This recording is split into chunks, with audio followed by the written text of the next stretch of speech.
I'm adopted, and my biological mother was 17, and so was my biological father.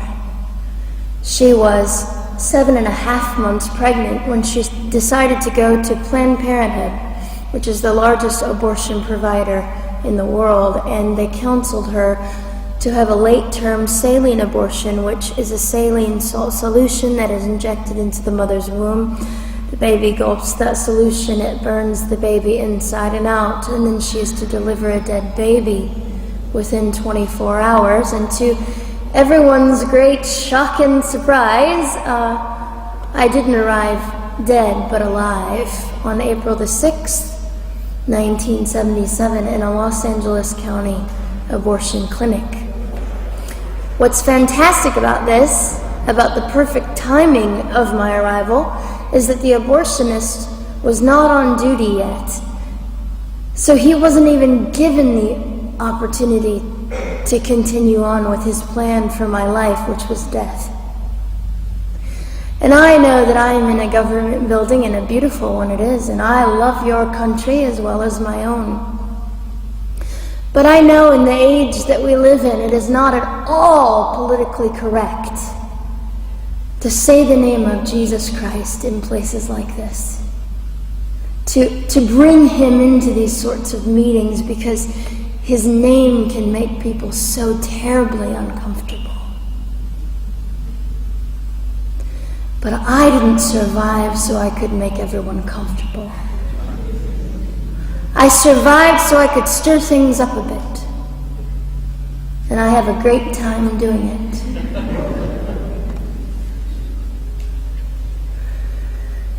And so I was delivered alive, as I've already said, after 18 hours. I should be blind, I should be burned, I should be dead. And yet I'm not. You know what is fantastic vindication is the fact that the abortionist had to sign my birth certificate. So I know who he is. And it also says, for any skeptic listening, on my medical records, born during saline abortion. Ha! They didn't win. I've done some research on the man that performed the abortion on me. And his clinics are the largest chain of clinics in the United States of America, and they gross $70 million a year. I read a quote from him at some point several years ago, and he said, "I have aborted over 1 million babies, and I consider it my passion." I tell you these things because, listen, ladies and gentlemen, we are in an interesting battle, whether we realize it or not, in this world. It is a battle between life and death. What side are you on?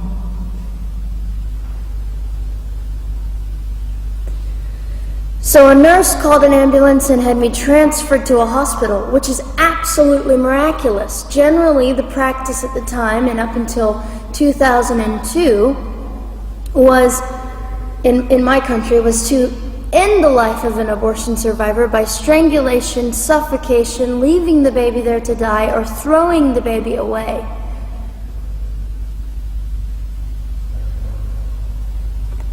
But on August the 5th, 2002, my extraordinary President Bush signed into law the Born Alive Infants Protection Act to prevent that from occurring anymore. You see,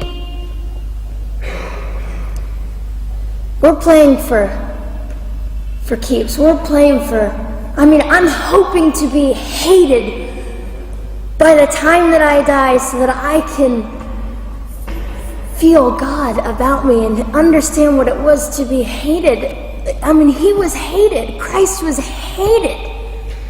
And not that I look forward to being hated, but I know along my journey, I know I'm already hated because I declare life. I say, you didn't get me. The silent Holocaust didn't win over me. And my mission, ladies and gentlemen, among many things, is this: to infuse humanity into a debate that we have just compartmentalized and set on a shelf and said it is an issue. We have removed our emotions. We are becoming harder. Do you really want that? How much are you willing to take, and how much are you willing to risk to speak the truth in love and graciousness and stand up and at least be willing to be hated? Or at the end of the day, is it all about you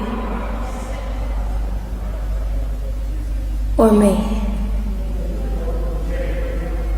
And so, after that, I was placed in an emergency foster care home, where they decided they didn't like me very well, and as I'm fond of saying, I don't know how you could not adore me right from the start.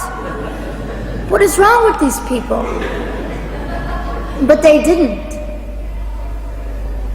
You see, I've been hated since conception by so many, and loved by so many more, but most especially by God. I'm his girl. You don't mess with God's girl. I got a sign on my forehead that says, you better be nice to me because my Father runs the world. So after I was placed in the mean home, I was taken out of the mean home and placed into another home, a beautiful home, Penny's home. And she said by this time I was 17 months old, 32 pounds of dead weight, and diagnosed with what I consider to be the gift of cerebral palsy, which was caused directly by the lack of oxygen to my brain while I was trying to survive. Now I am just compelled to say this. If abortion is merely about women's rights, ladies and gentlemen, then what were mine? There was not a radical feminist standing up and yelling about how my rights were being violated that day. In fact, my life was being snuffed out in the name of women's rights. And ladies and gentlemen, I would not have cerebral palsy had I not survived all of this. So when I hear the appalling, disgusting argument that we should have abortions because the child just might be disabled, the horror that fills my heart. Ladies and gentlemen, there are things that you will only be able to learn by the weakest among us. And when you snuff them out, you are the one that loses. The Lord looks after them, but you are the one that will suffer forever. And what arrogance, what absolute arrogance, and it has been an argument for so long in this human place that we live, that the stronger should dominate the weaker, should determine who lives or dies. The arrogance of that, don't you realize that you cannot make your own heart beat? Don't you realize that all the power that you think you possess, you really possess none of it? It is the mercy of God that sustains you, even when you hate him.